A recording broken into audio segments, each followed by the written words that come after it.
Imagine stumbling upon a dusty, forgotten manuscript.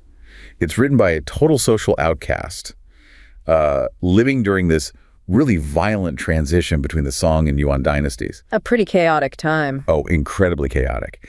And this guy, Deng Mu, he was the definition of a loser by the standards of his time. I mean, he refused to take a government job, refused to marry. He basically opted out of the entire system. He did. He even self-identified as an outsider to all three major religions: Confucianism, Buddhism, and Taoism. So totally on the fringes. Exactly. You'd naturally expect his writing to be, the incoherent ramblings of some isolated hermit. Sure. But when you actually read his work, which he titled Boyakin, and that's a reference to a musician who smashed his instrument because no one could understand his music, you find something startlingly modern. Instead of religious mysticism, he offers this cold, razor-sharp political critique. While all his contemporaries were, kowtowing to the Son of Heaven, Deng Mu was just calmly writing that the emperor wasn't divine at all. That is a dangerous thought. Incredibly. He described the monarch as nothing more than a thief and a criminal. He compared him to a dog that bites the owner who feeds it. Wow. Or a terrified child clinging to a piece of gold in a busy market. He's stripping away all the mystique. Completely. And what's truly haunting is his self-awareness. He knew these ideas were dangerous, that he was screaming into the void. He explicitly wrote that he didn't expect anyone to understand him for maybe another 3,000 years. That time signature. He was leaving a time capsule. He wasn't writing for his time. But here's the twist. He didn't have to wait 3 millennia. Oh. Just 400 years later, his dangerous thoughts became the bedrock of China's Enlightenment. So how did this lonely outsider manage to see through the imperial illusion when, it seems, no one else could? That narrative just sets the perfect stage for what we're investigating today. We have this common assumption that Chinese political thought was, monolithic. That everyone was on board with the emperor. Exactly. That it was this ideology that universally accepted the emperor as divine, necessary, unchallengeable, the cornerstone of society. But that's just not the full picture. It's profoundly wrong. What we're actually tracking here is a powerful, persistent, and indigenous tradition of anti-monarchical critique. It survived for 2 millennia, often hiding in the shadows of orthodoxy, just waiting for the perfect moment of system collapse to pop back up. Okay, so let's unpack this. Our mission for this deep dive is to trace this long hidden lineage. We're talking about these radical Chinese thinkers who dared to question the divine right of the monarch. We're looking for that intellectual DNA. Yes, the DNA that led to Deng Mu.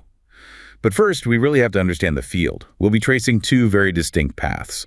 The first is the most radical one, the call for total imperial abolition. Which is basically anarchism. Right.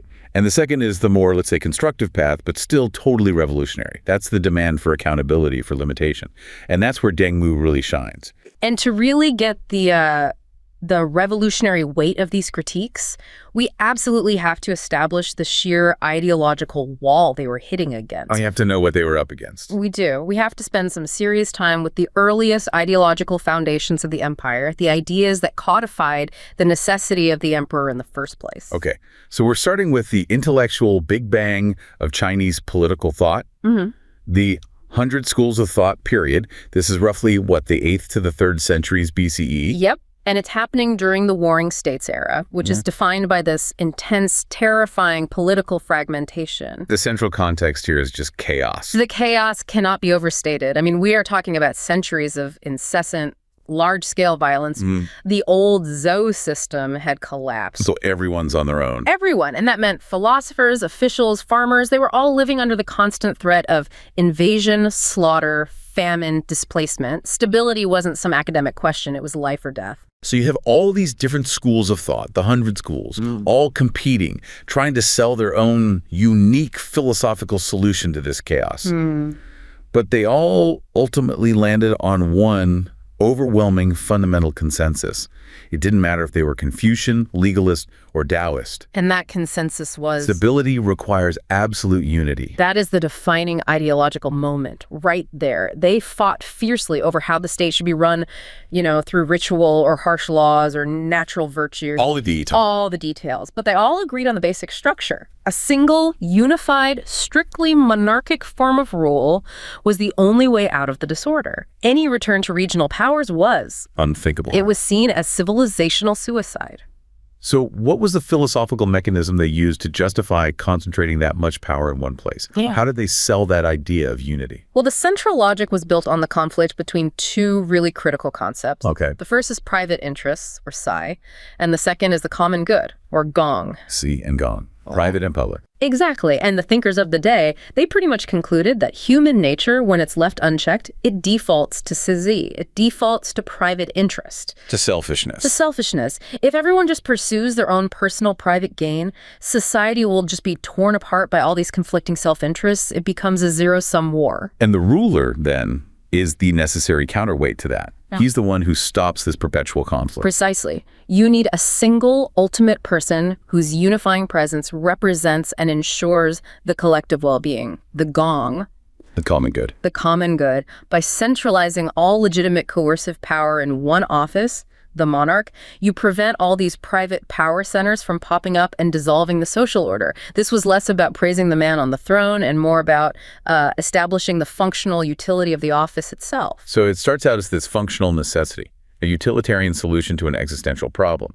But that necessity very quickly escalates into a claim of, divine or cosmic right. It had to, of course it did. To make sure the single point of power was truly unchallengeable, all the various philosophical traditions rushed in to provide justification. Okay, like who?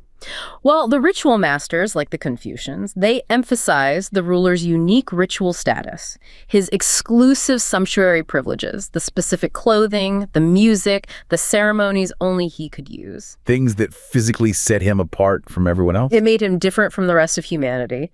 Then you had the legalists, or thinkers like Mosey, who elevated the monarch as the worthiest and most able. He was basically the CEO of the world whose singular brilliance justified total command. And the Taoists. And perhaps most powerfully the Taoist text, the Laozi. It places the monarch as the cosmic counterpart of heaven, earth, and the underlying pattern of reality, the Wei. This gave him a kind of metaphysical supremacy that went way beyond mere politics. Placing the king right next to the cosmos, that's a hard position to argue against, centuries later. You're not just challenging a guy anymore, you're challenging the universal order. Now, even with all these intellectual defenses built up around the emperor, the crucial thing, as you mentioned, is what they didn't propose. Correct. For all the complexity of their statecraft, none of these foundational thinkers ever proposed institutional limitations on the monarch's power. What's the difference? Well, it's the difference between moral criticism and constitutional constraint. You could criticize a ruler's morality, sure. You could encourage him to listen to wise advisors, maybe even subtly undermine his policies through bureaucracy. But at the end of the day, the final structural authority remains solely with the sovereign. And this absolute final power even had a specific name for it. It did. Du-Duan, which means exclusive decision-making. Du-Duan. The concept basically dictates that the ruler alone has the prerogative to make ultimate, unchallengeable decisions. Officials could submit memorials, they could argue against a course of action, but the moment the emperor issued that final decree, the decision stood. So a dissenter might be on the moral high ground, but they have no actual power. Absolutely no administrative or legal means of annulling the ruler's order. That prerogative was sacrosanct for thousands of years. So the whole system is built on this mandatory unity and the monarch's mandatory absolute final say. It sounds like a perfect theoretical structure. But it had this critical, recognized, and totally inescapable flaw. The fatal flaw. The problem of the mediocre ruler. The system was designed for some mythical sage king, a brilliant philosopher ruler. But real life, which is powered by hereditary succession, it kept delivering ordinary, often petty, and less than brilliant individuals to the throne. And at the same time, the officials serving him are getting smarter. That's the great irony. As the meritocracy of the official class grew, these officials were selected through rigorous examinations and education. The rulers themselves were often the only executives in this massive administrative machine who owed their position exclusively to birthright, not ability. That is a deep institutional irony. You have the highest office in the world reserved for potentially the least qualified person in the entire government just by an accident of birth. And you, as the listener, can certainly imagine the tension this created in the imperial court. It generated immense anxiety. You have these thinkers who are absolutely committed to the idea of monarchy as the source of stability, but they are terrified of the monarch's potential for mismanagement. So they needed a patch.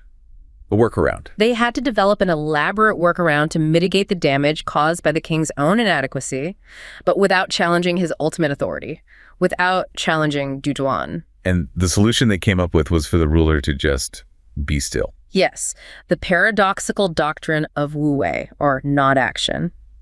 Thinkers like Sun Tzu and later the legalist Han Fei, they suggested that the ideal ruler should practice stillness. He'd retain his absolute ritual power and the final veto, but he would minimize his intervention in the day-to-day running of the government. So he lets the smart people do the actual work. The job of execution and policy implementation was quietly delegated to the competent, meritorious officials below. So the ideal ruler in this model is the one who does the least. He just sits quietly in the center, lets the competent people run things, and in doing so, he protects the entire system from his own limitations. But wait, if the ruler is just practicing Wu Wei and sitting still, doesn't that make the office even more mystical and detached? Not less? You're just trading an incompetent active ruler for an incompetent passive figurehead whose power is still absolute. That is the conceptual genius and also the ultimate failure of Wu Wei. By withdrawing, the ruler retained his cosmic significance while shifting all the administrative blame onto his officials. He becomes the ultimate black box. He's the source of legitimate power, but rarely the source of responsibility. The goal was to empower the monarchic institution by neutralizing the malfunctioning person who happened to be sitting on the throne. It was a strategy of preservation. But it never really resolved the tension, did it? You're still committed to monarchy, but you're perpetually afraid of the monarch. Never. That unresolved structural flaw, that gap between the sage king ideal and the mediocre reality, is what created the first real intellectual crack in the foundation. It was this fear, this institutionalized anxiety, that later radical critiques could really exploit. Right. The belief that the common good, the Gong, could only be attained under a morally impeccable, divinely sanctioned monarch that remained unshakable for nearly 2,000 years. It took a truly catastrophic system failure combined with a profound philosophical retreat for thinkers to start imagining something entirely different. Something that threw out the whole concept of the ruler, sage, or otherwise. Exactly. So let's travel forward nearly 400 years from the unified Qin and Han empires. We land in the political turmoil of the Wei-Jin period, which is roughly the 3rd and 4th century CE. The Han dynasty has collapsed. The world is plunged back into fragmentation and civil war. And this collapse was seen by intellectuals as more than just a political setback. It was seen as the catastrophic failure of the rigid Confucian orthodoxy that had defined the whole Han system. The entire moral and political scaffolding was seen as rotten. It was. And this failure fueled an intellectual and social retreat, leading to what we call zhuangzi, or learning in the profound. And this movement, it became disillusioned with political engagement and turned heavily toward Taoist principles. The guiding star of zhuangzi was the principle of ziren. Ziren. It translates roughly to naturalness or spontaneity or self-so-ness. Instead of focusing on the prescribed rituals and rigid hierarchy of Confucianism, these intellectuals sought truth in authenticity, in the effortless flow of nature, way outside the artifice of the state. And this is when we see the emergence of Qingtan culture, pure conversation. You have scholars gathering, often in these famous bamboo groves, to engage in high-minded, sometimes very abstract philosophical debates. It was an intellectual flight from the corrupt court. And you also see the rise of these strong eremitic ideals, the idea that the scholar who refuses to serve a corrupt state gains this immense moral high ground. Retreat and non-engagement became symbols of personal purity. But some of these ideas went way beyond just a symbolic retreat. They started to attack the very root of political power, proposing its total abolition. And this brings us to Bao Jingyan. He was living sometime between the late 200s and pre-400 AD, and he's often identified as China's first true political anarchist. He represents that first, most radical indigenous path against monarchy. His core work, neither lord nor subject. It's so dangerous that the only reason we even have it is because one of his fierce opponents, a guy named Gong, preserved it in his own writings so that he could systematically refute it. It's an incredible intellectual accident that saved Bao's ideas for us. It really is. The irony is just profound. Bao Jingyan was a radical successor to this libertarian strain you find in, say, zhuangzi.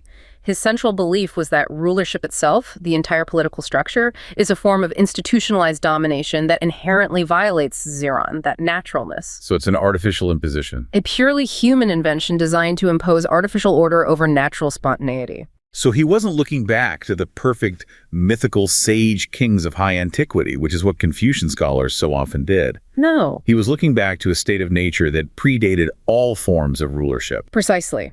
His work argued that the order seen in ancient times, which he said had no rulers, or Du-Duan, surpassed the present age of government and its endless violence. He's basically envisioning a kind of indigenous Chinese anarcho-primitivism. That's a great way to put it. A society that functions spontaneously based on natural principles before the establishment of power structures introduced conflict and domination. That concept, a world functioning perfectly without any coercive state, is shocking enough. But his critique of the actual monarchy was even more pointed. It was a shocking moral indictment. He argued that the essence of monarchy isn't divine mandate or the common good, it's pure domination. He described the institution as relying on the strong to oppress the weak. And his language was pretty extreme. Oh, yeah. He said it was about indulging in cruelty and slaughtering the world, sikuziyu tu getiangxia.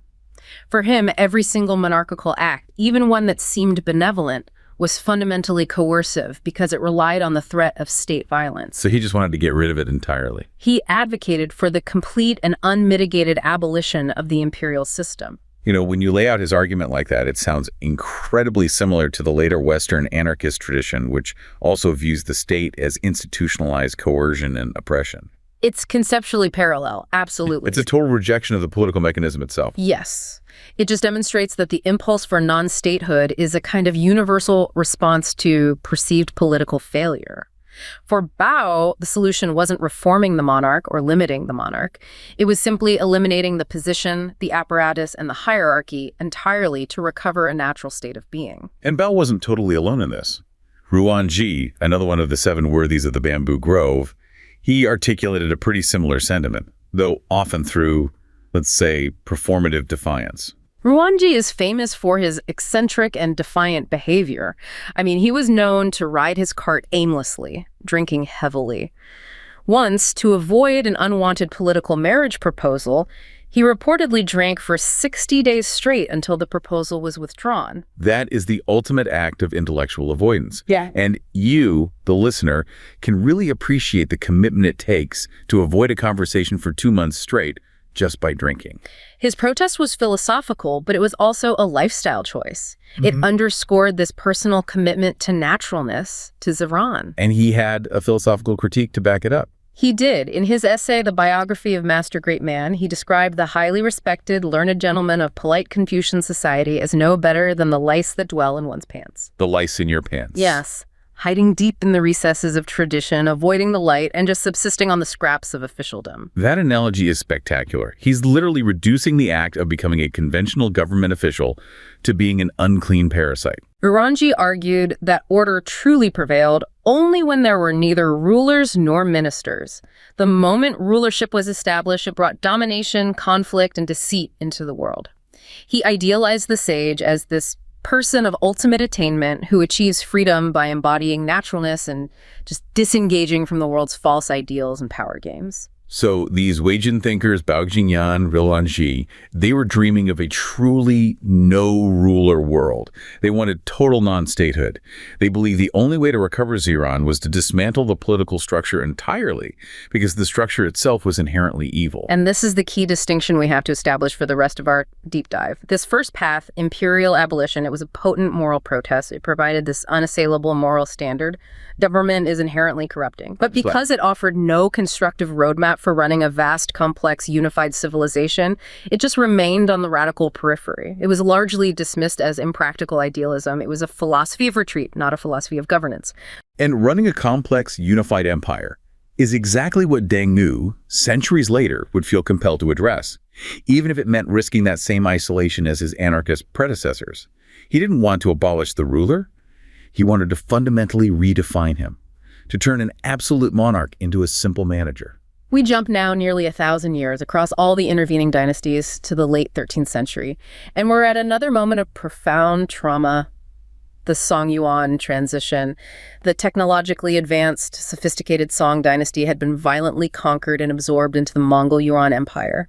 The scale of the political failure was just immense. And it's in this moment of national collapse that Deng Mu emerges, the total outcast we introduced at the very beginning. He provided a critique that was strategically positioned right between the full abolition of Bao Jingyan and the sort of exhausted acceptance of the old Confucian orthodoxies. Deng Mu, living from 1247 to 1306, he experienced this trauma firsthand. And it drove him to seek a new, foundational rationale for governance itself, one completely divorced from hereditary entitlement and any metaphysical claims. His rejection was total. It was.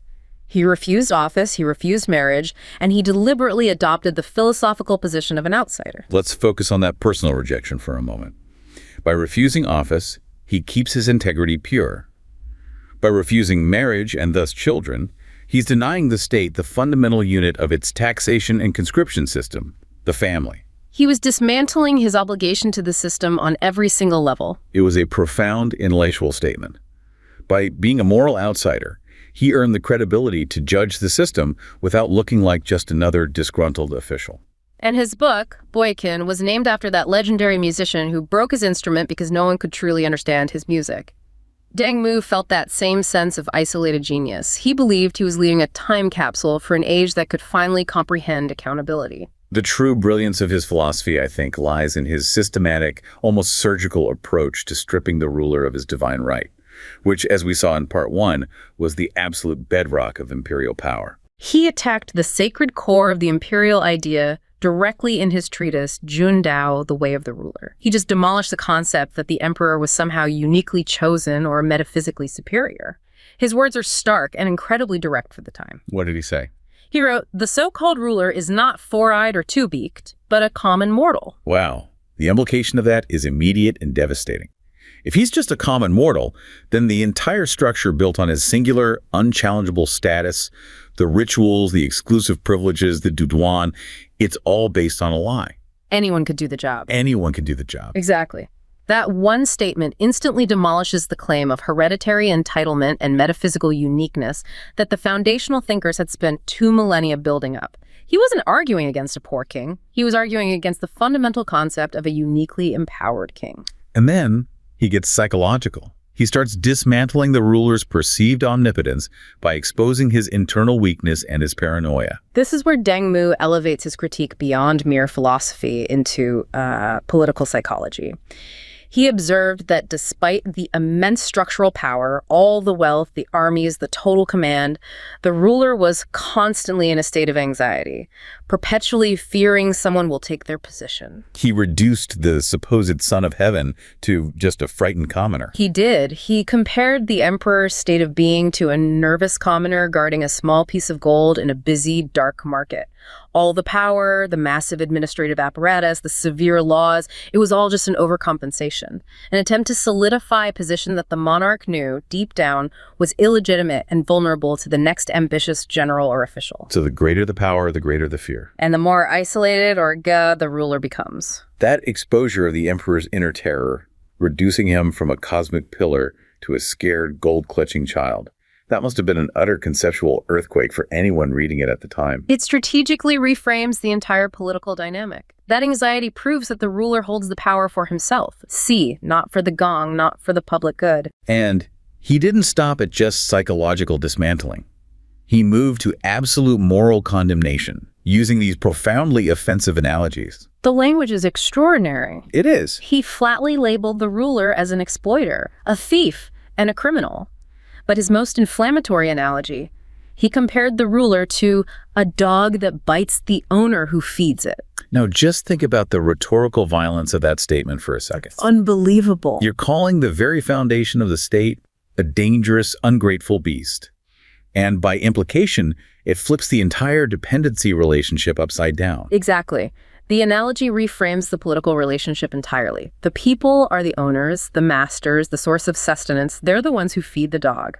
The monarch is the untrustworthy, dangerous dog that the people feed, but who might just turn on them at any moment. This is a total reversal of the mandate of heaven, which always taught that the people depended entirely on the emperor. Deng Mu says no, the emperor is utterly dependent on the people. That is the highest political insult possible in a monarchical system. But unlike the anarchists, Deng Mu knew you couldn't run a civilization without some structure. If the ruler isn't a god or a proprietor, then what is he? And this is the critical pivot. This is the constructive demand that separates Deng Mu's lineage from those Wei-Jin anarchists. If the ruler is just a man, his function must be purely utilitarian. So what's his proposal? Deng Mu's revolutionary proposal was that the Jun, the ruler, must be defined as the manager of public affairs, the highest functional official, or most importantly, the Gongpu. Gongpu, the public servant. The public servant. The highest public servant ideal chosen purely for his virtue and talent. You see it not for his birthright. It turns the entire system into a job application. And it imposes accountability through its very definition. The power dynamic is entirely reversed. Yeah. Instead of the world existing to serve the ruler's family, the ruler exists solely to serve the world. Deng Mu stated this ideal so powerfully. The world has requests of me. I have no requests of the world. The ruler is meant to serve the people selflessly, to alleviate their suffering and promote their benefit. So the function of the ruler becomes purely contractual and pragmatic, to do things for the people and promote their benefit. It eliminates the divine and hereditary entitlement entirely. And this is why his thought was so revolutionary. He provided the mechanism for accountability that the anarchists lacked. Deng Mu solved the problem. The state is necessary for stability, for the Gong. But the ruler must be stripped of his private proprietary claim, his sai. He transforms the monarchy from an unassailable destiny into a restricted, high-risk job description. The sovereign is needed, yes. But only as a functional, temporary tool of the public. This structure, that the ruler is accountable and the state is a public asset, became the ideological foundation, centuries later, for reformists seeking to limit power rather than just reject it entirely. Which means the time capsule was primed and waiting. It just needed the right moment of systemic failure to be opened. And that moment arrived in the 17th century following another cataclysm, the collapse of the Ming dynasty and the rise of the Manchu Qing dynasty. This political and cultural trauma, another proof that the existing monarchical system was fundamentally broken-fueled in intellectual reckoning. This is the zenith of indigenous anti-despotic thought. And this is where Ruan Ji comes in. He took Deng Mu's isolated, heterodox ideas and basically formalized them into a comprehensive political theory. Ruan Ji, living from 1610 to 1695, he solidified these critiques in his seminal work, Waiting for the Dawn. He was writing in the immediate aftermath of the Ming collapse, a period of really deep soul-searching. The timing of this book is essential for context. He wrote it between 1661 and 1662. Now, we often look to European thinkers for the origins of constitutional and anti-despotic theory. Yet, Ruan Ji's book, which is considered a critical work of the Chinese Enlightenment, was penned decades before John Locke's major political treatises and long before Jean-Jacques Rousseau published The Social Contract. This is an entirely independent intellectual development. And the content is just breathtaking in its clarity. Ruan Ji built directly on Deng Mu's foundations, but he leveled an even more structural accusation against the entire dynastic institution.